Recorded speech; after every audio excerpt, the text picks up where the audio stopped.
सबसे पहले किसी भी परीक्षा की तैयारी करने के लिए यह जानना पड़ता है कि उसका सिलेबस क्या होता है, पाठ्यक्रम क्या होता है। यदि आप यह जान जाएँगे, तो आपको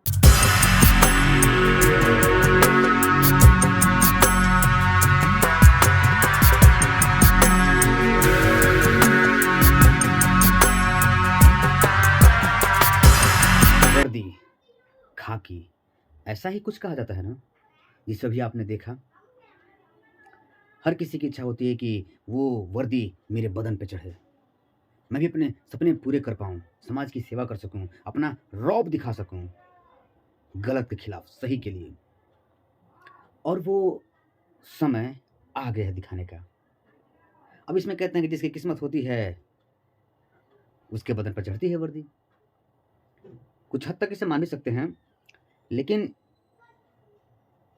किस्मत से मेहनत को नहीं बदला जा सकता है, लेकिन मेहनत से किस्मत को बदला जा सकता है। और आपके पास वो समय आ चुका है, अपनी मेहनत से अपनी किस्मत बदलने का। तो तैयार हो जाइए और लग जाइए यूपी पुलिस की तैयारी में।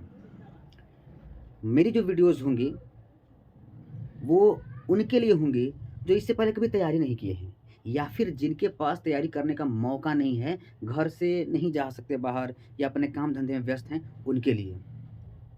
कोचिंग में बहुत मारा-मारी, भीड़-भाड़ चल रहा होगा, लेकिन आप सब्र रखिए, धैर्य रखिए। यदि आपको सही गाइडेंस मिला, सही मार्गदर्शन मिला, तो आप भी अपने सपने को पूरा कर सकते हैं या कर सकती हैं। देखिए, सबसे पहले हम जानेंगे कि यूपी पुलिस की तैयारी शुरू कैसे करें। वैसे लेट हो चुका है, शुरू बहुत लोग कर चुके होंगे। मैं बार-बार कह रहा हूँ कि उनके लिए नहीं है। ये उनके लिए जो अभी तक तैयारी शुरू ही नहीं किए हैं, या फिर जिनको समझ में ही नहीं आ रहा है कि एक्चुअल में करना क्या है, कैसे-कैसे क्या करना है, ये उनके लिए है। तो देखिए, सबसे पहले बात, बहाना बनाना छोड़ना पड़ेगा। अपनी समस्याओं का रोना बंद करना पड़ेगा। यदि आपको लग रहा है कि आपके पास समस्याएँ हैं, तो फिर ज़रा देखिए तो इनके साथ क्या है।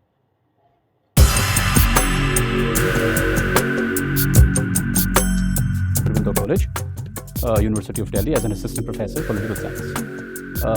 While teaching, I cleared civil services in 2018-19 with rank 7 and 4, and got पैर नहीं है, चल ही तो नहीं पाऊंगा। आसमान तो है ना, उड़ के पहुंच जाऊंगा। क्या बात कर दी भाई, क्या बात कर दी। फिर उसी मोमेंट पर क्या होता है कि उससे भी एक बड़ा मोमेंट हो जाता है कि आप सिर्फ टूटते नहीं हैं, आपको लोग छन्नी में छान देते हैं। कोई दिव्यांग है, कोई अंधा है, और वैसे लोग आईएएस, आईपीएस का इंटरव्यू दे रहे हैं। और इंटरव्यू से पहले इतनी बड़ी परीक्षा होती है, भारत की सबसे टफेस्ट, सबसे मुश्किल परीक्षा होती है यूपीएससी। 12th फेल जो फ़िल्म आई है, उसकी वजह से सब लोग जान गए हैं आज। प्रीलिम्स, मेंस, बहुत तगड़ी परीक्षा होती है, और यह परीक्षा देने के बाद इंटरव्यू में जाने का मौका मिलता है। यदि ऐसे लोग वहाँ तक जा सकते हैं, तो आपके तो हाथ पैर सही सलामत है ना, आप क्यों नहीं जा सकते? तो आप यह मत मान के चलिए कि मुझसे तो नहीं होगा। अगर आप यह मान लेंगे कि मुझसे नहीं होगा, तो निश्चित ही आपसे कुछ नहीं होगा। कीड़े-मकोड़ों की तरह रेंगते हुए पैदा हुए थे, और कीड़े-मकोड़ों की तरह इस दुनिया से विदा भी हो जाएँगे। नहीं होगा। तो सबसे पहले तो ये ज़रूरी है कि अपने मन में विश्वास जगाना पड़ेगा कि हाँ, आई कैन डू, मैं ये कर सकता हूँ, मैं ये कर सकती हूँ, चाहे स्थितियाँ जैसी भी क्यों ना हो। आप महिला हैं, शादीशुदा हैं, और आपको लगता है कि आप बच्चों में व्यस्त हैं, घर परिवार में व्यस्त हैं, समय नहीं मिलता, तो ये देखिए तो ये क्या है? Good evening, sir. Good evening. please take your seat. Thank You you, need sir. some help? No, sir. Comfortable. मैंने अपनी पढ़ाई मेरा होम डिस्ट्रिक्ट जांजगीर चांपा है, ठीक है। जहाँ से मेरी पूरी पढ़ाई हुई है। और 2011 में मेरी शादी हो गई थी सर।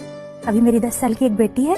और सर, फिर से सौभाग्य मिला है दोबारा मम्मी बनने का। अगले महीने मेरी डिलीवरी अगले हुई है। महीने आपकी डिलीवरी जी। आप कंफर्टेबल हैं? आपको हाँ। किसी पानी इत्यादि की जरूरत तो नहीं है? नहीं सर। ठीक है, कोई भी जरूरत देखा आपने, ये भी महिला है, दिव्यांग है, 10 साल के बच्चे की माँ है। क्या इनको कोई वरदान मिला है? ये भी आप ही के जैसे हैं। तो पहले ये सब बहानेबाज़ी छोड़ दीजिए। जितना आप अपने आप को बचाने के लिए बातें करेंगे, वो सब बहाने हैं। किसी को कटु लगेगा, लेकिन ये बात सत्य है, और यह बात आपको बाद में समझ में आएगी कि हाँ, ये क्यों बहाने हैं। इसलिए बहाना करना आप छोड़िए। सबसे पहले किसी भी परीक्षा की तैयारी करने के लिए यह जानना पड़ता है कि उसका सिलेबस क्या होता है, पाठ्यक्रम क्या होता है। यदि आप यह जान जाएँगे, तो आपको सही दिशा में चलने में मदद मिलेगी। आप बस चल रहे हैं, आप यूट्यूब खोल ले रहे हैं, जो मन वो भी देख रहे हैं, कुछ भी पढ़ाई वाली ही बात कर रहा हूँ, जैसे जो जो आप सर्च मार रहे हैं। लेकिन जब आप यही नहीं समझ पाएँगे मुझको सर्च क्या करना है, जब यही नहीं मालूम होगा कि मुझे पढ़ना क्या है, यूट्यूब हुआ, किताब हो गया, तो ज्ञान के सागर अथाह है। जो कुछ लेना चाहें अच्छा-बुरा सब कुछ ले सकते हैं आप। तो पहले यह जानिए कि आपको चाहिए क्या? क्योंकि परीक्षा होने में बहुत ज़्यादा दिन समय नहीं है और इतने कम समय में आपको बहुत ज़्यादा तैयारी करनी है। तो उसके लिए सही गाइडेंस, सही मार्गदर्शन मिलना बहुत ज़रूरी है। इसलिए आप सिलेबस जानिए। देखिए, आपके स्क्रीन पर दिख रहा होगा, ये आपका सिलेबस है। ये आपका सिलेबस है। मतलब साफ़ है कि सिलेबस का मतलब कि इसमें जो कुछ दिया है बस वही आपको पढ़ना है, उसके अलावा कुछ भी नहीं पढ़ना है।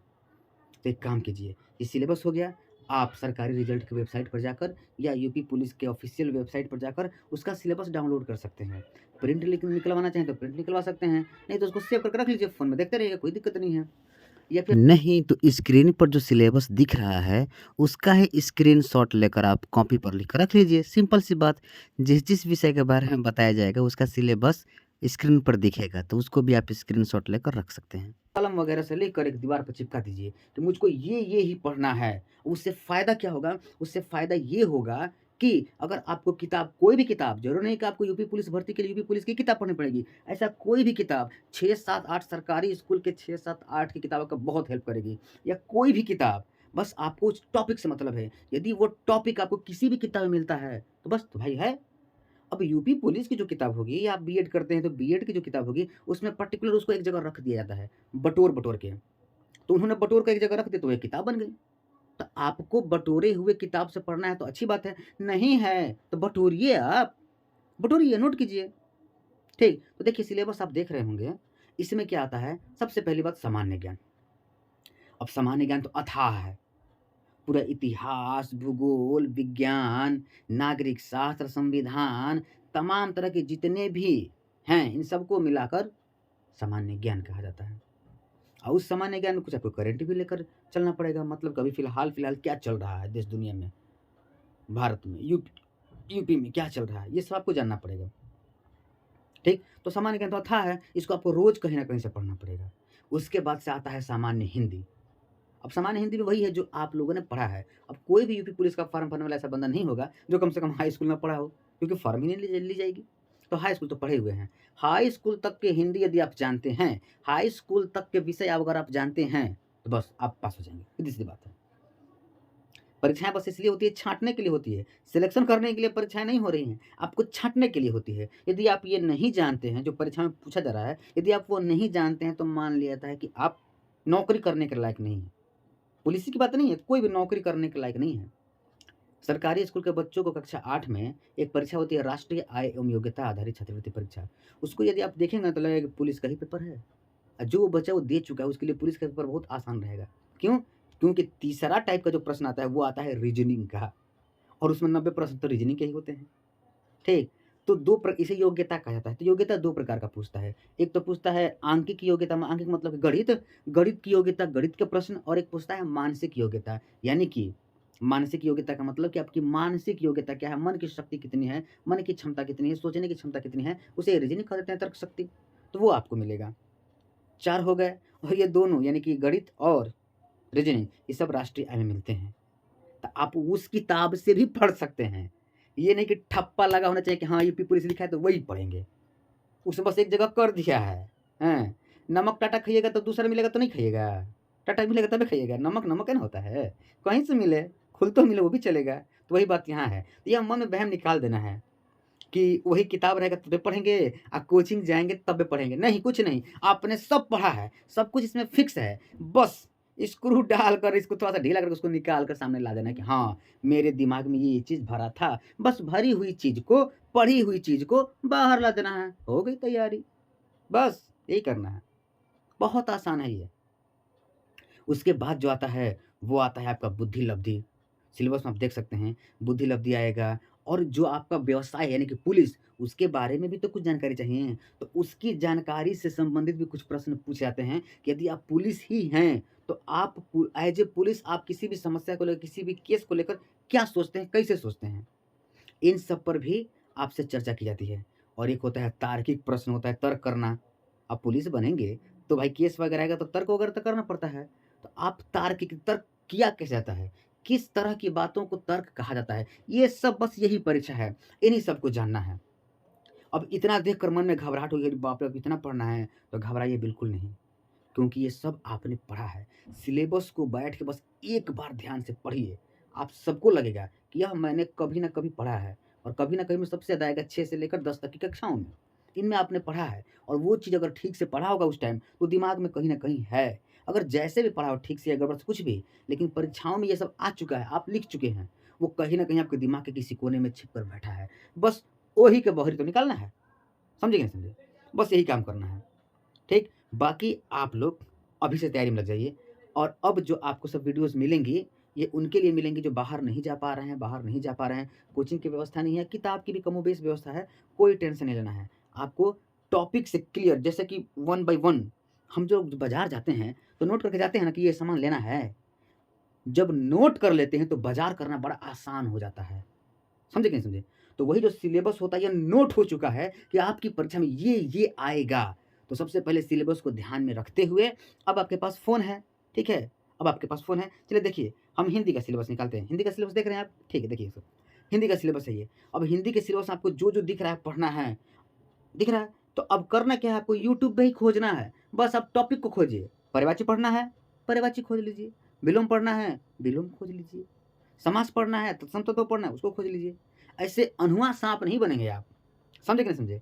अनहुआ साँप नहीं बनेंगे, आप जागरूक हो जाएँगे, जागृत हो जाएँगे कि हाँ, यही चीज़ आएगा, और बारी-बारी से 1 बाय 1 हम कवर करते चलेंगे। अब यह मत मान के चलिए कि इतने कम दिनों में सब तैयारी कर लेंगे। लेकिन इंग्लिश में कहावत है कि something is better than nothing. कुछ नहीं से कुछ बेहतर है, और ज्ञान कभी व्यर्थ नहीं जाता है। इसमें आता है तार्किक प्रश्न। आप बात-बात पर किसी से तर्क करते होंगे, बहस करते होंगे, वहाँ आपका तर्क कहाँ चला जाता है? तो वहीं यहाँ बस तर्क करना, सीधी-सी बात है। लोगों से तर्क करते हैं ना अपनी बातों को मनवाने के लिए, तो यहाँ भी कीजिए, यहाँ जीतिए, कोई नहीं रोकेगा आपको, कोई रोक भी नहीं करेगा। बस प्रश्न पूछ रहा है, आपको उसका जवाब देना है। ठीक है, चलिए, तो अब कल से या अगली वीडियो शुरू होगी, आप चैनल के प्लेलिस्ट में जाइएगा, और यूपी पुलिस का जो ग्रुप होगा, उसमें आप सारी यूपी पुलिस वाली वीडियोज़ को पा सकते हैं, और बारी-बारी सबको कवर करते चलिए। अब हिंदी का आएगा, हिंदी के कुछ टॉपिक क्लियर करेंगे, उसके बाद से रीजनिंग का, उसके बाद से मैथ का। अब वीडियो में जुड़े रहिए, इस तरह से आपकी तैयारी होती भी रहेगी। यदि किसी से ईर्ष्या, जलन नहीं है, तो उनको भी इस वीडियो से लाभ पहुँचाइए। यदि आप यूपी पुलिस की तैयारी कर रहे हैं, तो ध्यानपूर्वक सुनिए और देखिए, निश्चित ही आपको लाभ मिलेगा। यदि आप नहीं कर रहे हैं, आपका सगा संबंधी, दोस्त, रिश्तेदार, मित्र कोई और कर रहा है, उनके पास ये वीडियो भी पहुँचाइए, उनको भी लाभ मिलेगा। और पढ़ना है, किसी भी वीडियो से, किसी भी बुक से पढ़िए, ठीक है?